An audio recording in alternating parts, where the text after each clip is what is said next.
I didn't think anyone you could beat the last crowd that I think you had. It's a terrific group here, and I'm glad to see so many people interested in either philosophy or Euclid, or just Proposition 1. We're not going to vote on Proposition 1, so that will be on the ballot later in the year. We're going back to it. After a while, they reverse the propositions, and we'll go back to Proposition 1. It'll be a while. Okay, so.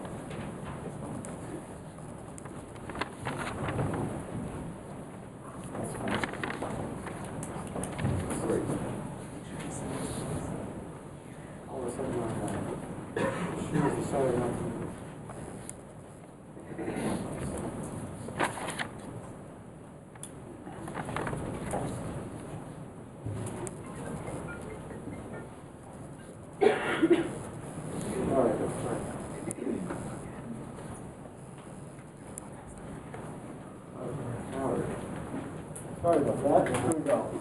So we're going to talk about philosophy and Euclid, and let's just get started here. It's not going to work. Okay, so it's widely believed that when you do mathematics, that at the heart of the proofs that happen in mathematics is logic. And I'm going to present a view that's a little bit different from that. It suggests that logic is important in studying mathematical proofs, but that there's a philosophical component to that that is being missed when people talk about mathematics and proofs. And the discussions will be related to two things that are part of philosophy. So those are referred to as ontology and epistemology. So you want to watch the spellings on those, and we'll see what they mean in a little bit. All right. The other thing is how to focus our attention on what proof means, and for that I've chosen probably the first and most famous of textbooks or compilations of mathematical knowledge, which is by Euclid. And Euclid lived a long time ago, even before I was born, and he was a Greek. And he organized mathematics into what he called the elements of mathematics. And the elements are organized into books. And the first book, the first proposition, is what we're going to look at. It's called Proposition 1. All right? And this is going to be an example from which we're going to derive most of the philosophical discussion, although there will be a place where I do refer to another proof that usually is attributed to Pythagoras or Pythagoras' school, and does actually appear also in Euclid's books, but much later in his books on arithmetic. So, before we get started, you can see how the audience is. So is everybody comfortable? Yeah. Can anybody see? Yeah. Okay. You can all see in the back there? Everybody's standing up nice and has space? Okay, so first thing is, how many of you have had a course in Euclidean geometry where you actually proved a lot of the stuff? How many people have had a course like that? Okay, we actually proved a bunch of the stuff. Okay. Second question is, how many of you have had a course, been taught a course in logic, in a philosophy course maybe, where they did truth tables and maybe Venn diagrams to talk about quantifiers? Okay? So you've got a bunch of experience there. And how many people here have discussed some aspect of philosophy for mathematics in any of the courses? So, okay, some philosophy and mathematics. So you're going to have to answer all the questions. No. So before we get started on looking at Euclid, I want to talk about what was developed by a mathematician named George Polya, who was at Stanford many years ago, as to how to solve problems. And the way that he thought you should organize the way you solve problems, the first thing you do was to understand the problem. Now that takes a fair amount of time, especially if it's a hard problem. All right, so you got to think about Euclid trying to understand the problems of geometry, working really hard on understanding those problems, and then after he understood the problems, or at least he thought he understood the problems, and maybe he learned something from his teacher, Eudoxus. After that, he made a plan as to how to deal with the problems. you see some connections, and you make a plan. All right? Then, when you've got your plan ready, then you execute the plan. So Euclid's plan might have been, I'm going to connect all of these things together in some kind of logical format. I'm going to set out to begin with. The plan will have, I'll try to make my definitions of the words I'm going to use, and then I'm going to set down my basic principles. And after I've got my basic principles set down, then I'll start writing down the key things that I think are important, and I'll organize them in a way so that they all flow together, and each one is built on the previous knowledge. So that's Euclid's plan. All right? And then he executes the plan. He takes the plan out, chops its head off. No, that's a different type of execution. He sets to work to write his work, and he writes it all down in Greek. How many people here read Greek? That's what I thought. Okay, so it goes on for years and years, and it gets transcribed, and then people transcribe it, and they translate it into Latin. And then eventually they translate it into other languages. Latin is the language of scholars, and it's what's carried on, and people comment on it. Pretty soon, the original books in Greek are lost. And all we have is remnants from commentaries on the books as other people brought them forward, and it goes forward and forward. So he executed his plan, and then after the plan is executed, what you do after that, if you're solving a problem, is take the execution, see how it worked, look at the results, see if it fits into what you wanted to do. And Euclid had some major objectives in what he wanted to do. And they usually at the end of the books. So the end of book 1 is Euclid's proof of the Pythagorean theorem. That's at the end of book 1. And at the end of the last book is Euclid's treatment of the Platonic solids and why there are only 5 Platonic solids. So he has some big goals as to he wants to justify these things. It takes him many, many propositions and theorems and results and corollaries to get to the Pythagorean theorem. But we're just going to look at proposition 1. All right, proposition 1 is the foundation for the whole work. People don't realize that. It's the foundation for the whole work. Without proposition 1, he can't do proposition 2. I say, who cares? All right? But proposition 2 is the proposition in which Euclid shows that if he has a line segment over here, he can move it over here.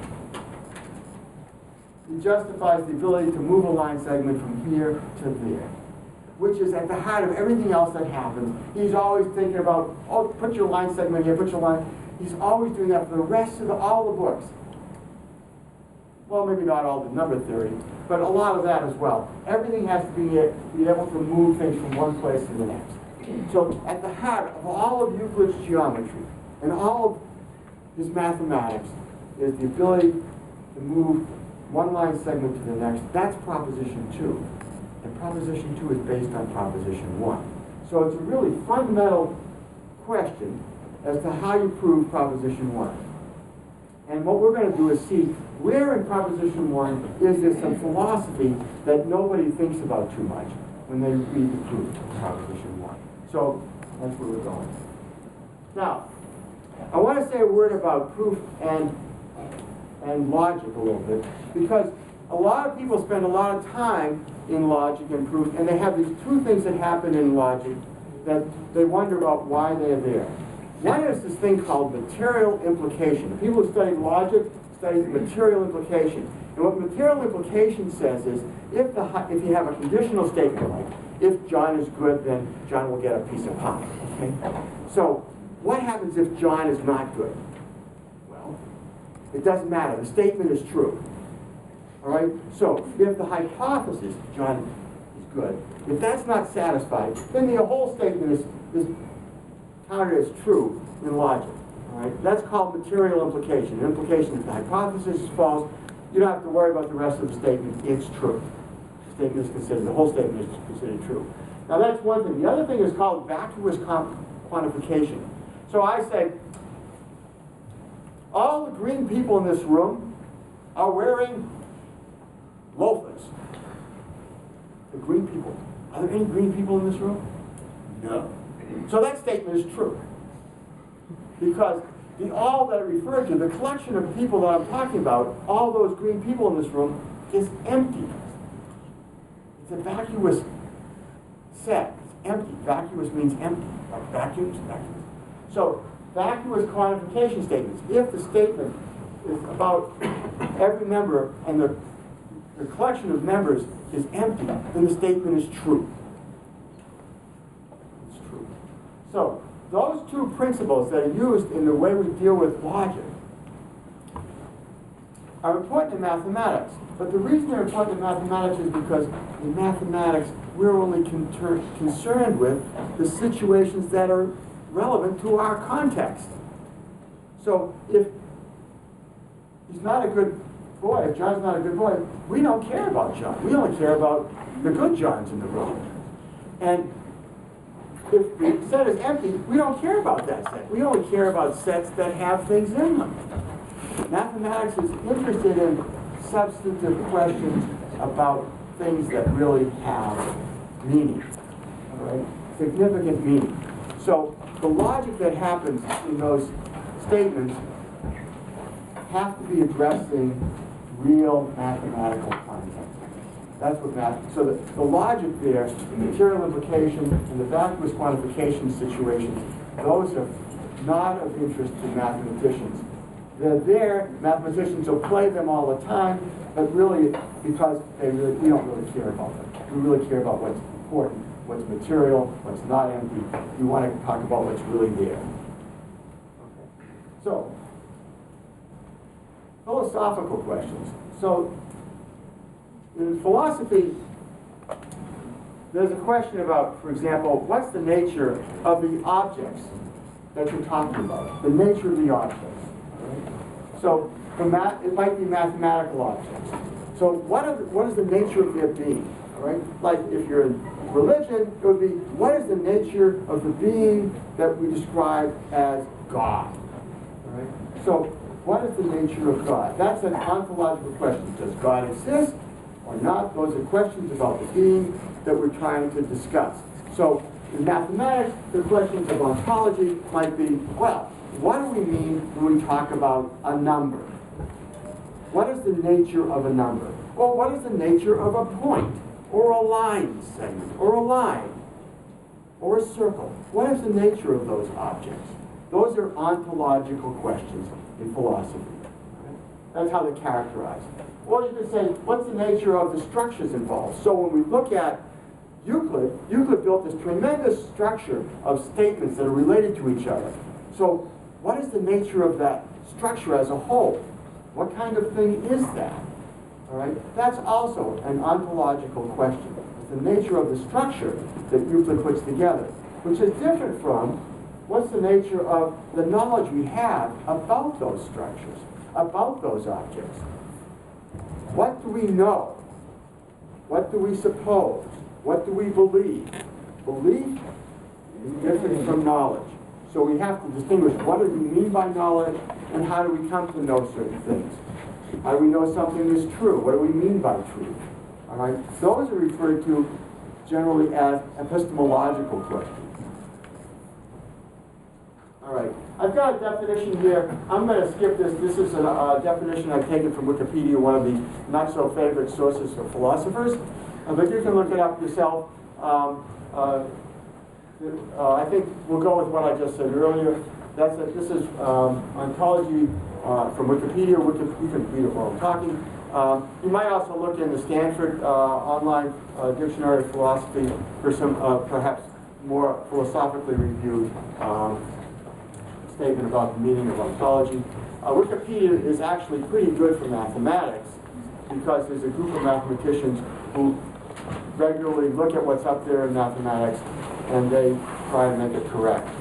I guess the philosophers don't care that much about the Wikipedia resource, so they don't try to straighten it out as much. Here's a similar thing on epistemology, also from Wikipedia, that says something like what I said just a few minutes ago.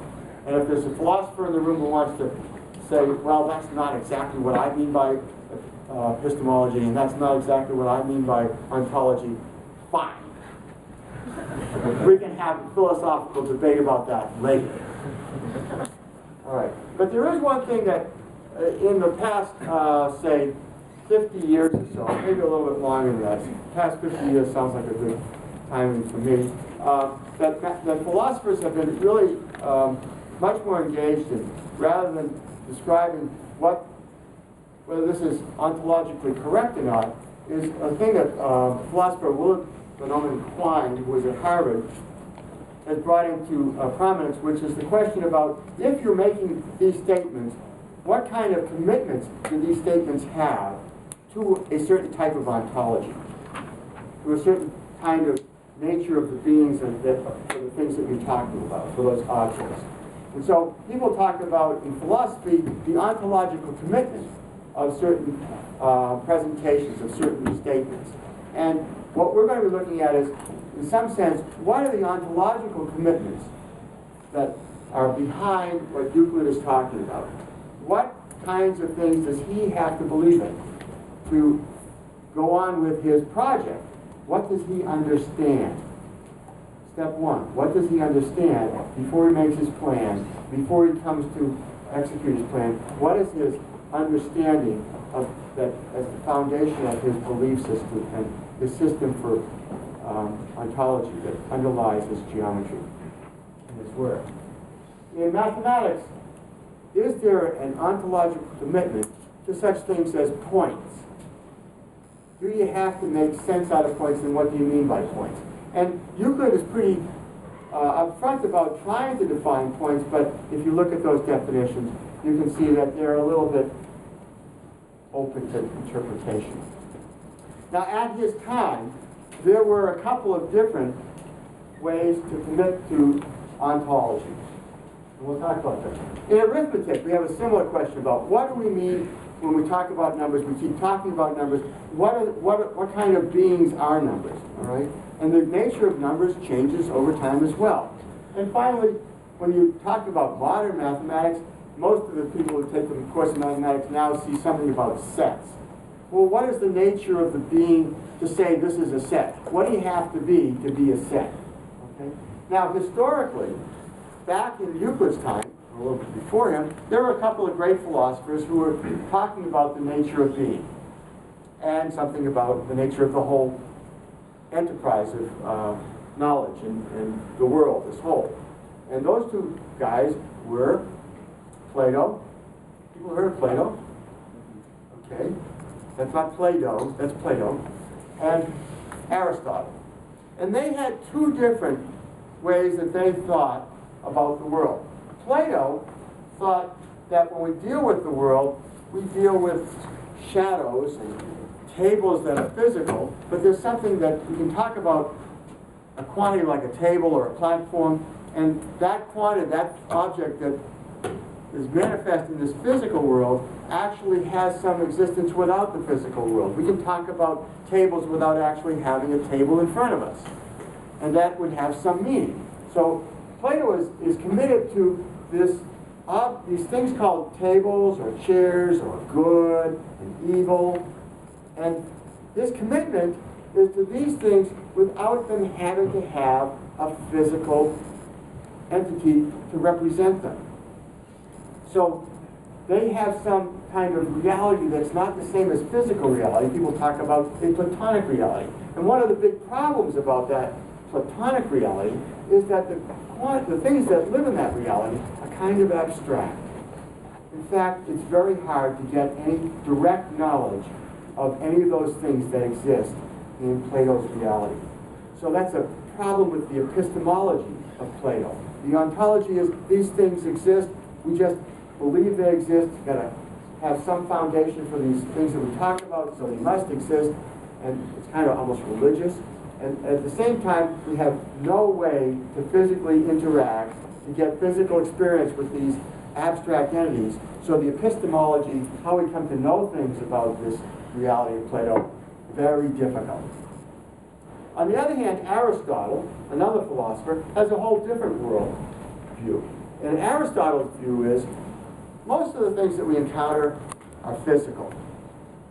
So that's what we should live with, the physical realities. Now, what we do when we create things and talk about tables and chairs is we're really collecting the properties of physicality giving them terms to describe them, and then somehow those terms, those adjectives become nouns, but they're really all about descriptives. They're really trying to collect our experience together. So in Aristotle, when we talk about points or lines or tables, we're really just collecting our physical experience and representing with some of the qualities of those physical experience to get knowledge of it. So the knowledge of Aristotle's reality comes from our experience.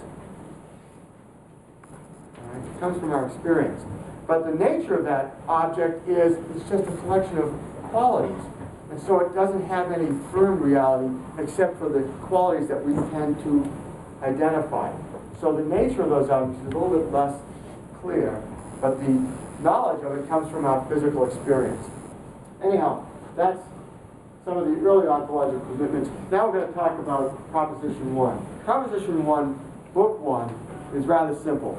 The proposition is to construct an equilateral triangle on a given finite straight line.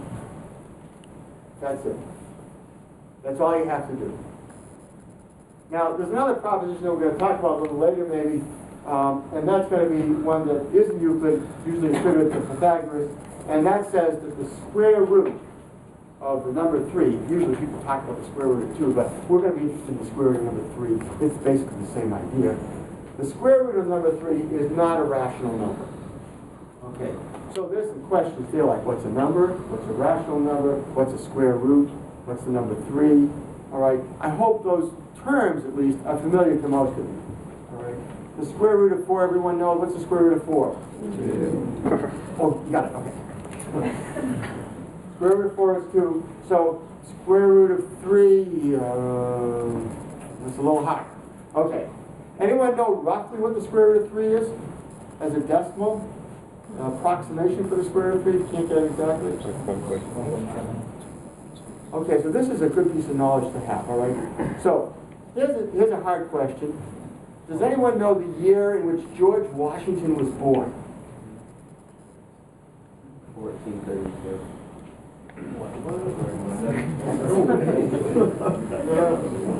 1732. And the square root of 3 is approximately 1 in 732 thousandths. 1732.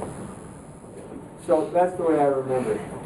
That's the way I remember George Washington's business. Okay, 1732. But that's a rational number.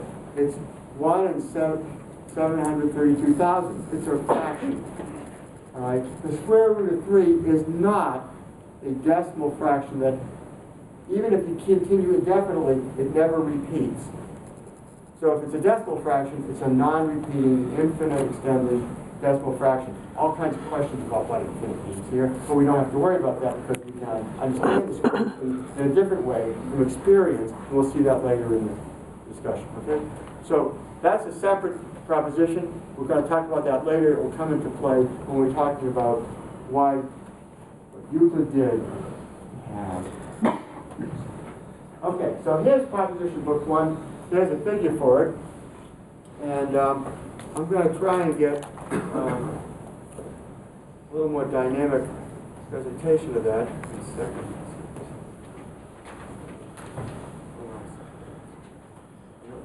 You can read that while I do this.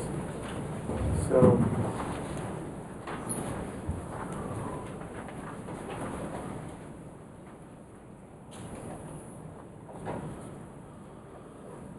sorry, Paul. So, I have to watch this side. So,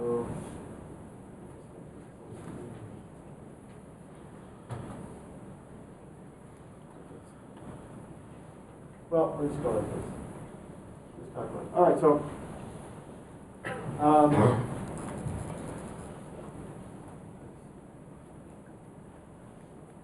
all right, so the problem is to construct an equilateral triangle on a given finite straight line. So let's see this. There's no straight line. Okay? This is done with GeoGebra. I'm just going to have to move over here to make sure I can get this. Okay, so there's our straight line section. And what we do is, first of all, we construct a circle.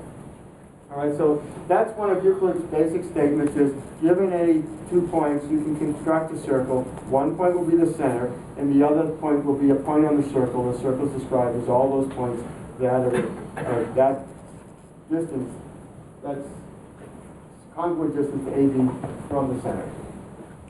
So that's our circle. I hope that looks like a circle. Okay, so that's the circle. The center is A, and its radius is the segment AB. Okay, so now we're going to do another circle. Here's the other circle.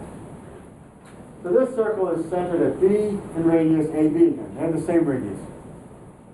Okay. And you see this point C up there where the two circles intersect. And so we're going to use that point C. And we'll just draw in some segments here. So now I have 3 points, ABC, and 3 line segments making a triangle. Everyone agree on that? And the last part of the thing is to demonstrate, to prove that that in fact is an equilateral triangle as it was asked to do. So, now, this is coming from Euclid. Since the point A is the center of the circle CBD, A is the center of CBD, and let's see that's the red circle. Anyone colorblind, I apologize. So the red circle, AC is the same as AD because they're radii of the same circle. And then, likewise, since the point B is the center of the circle CAE, that's the green circle. Therefore, BC, that's one radius, is the same as AB, that's another radius. So those two are equal.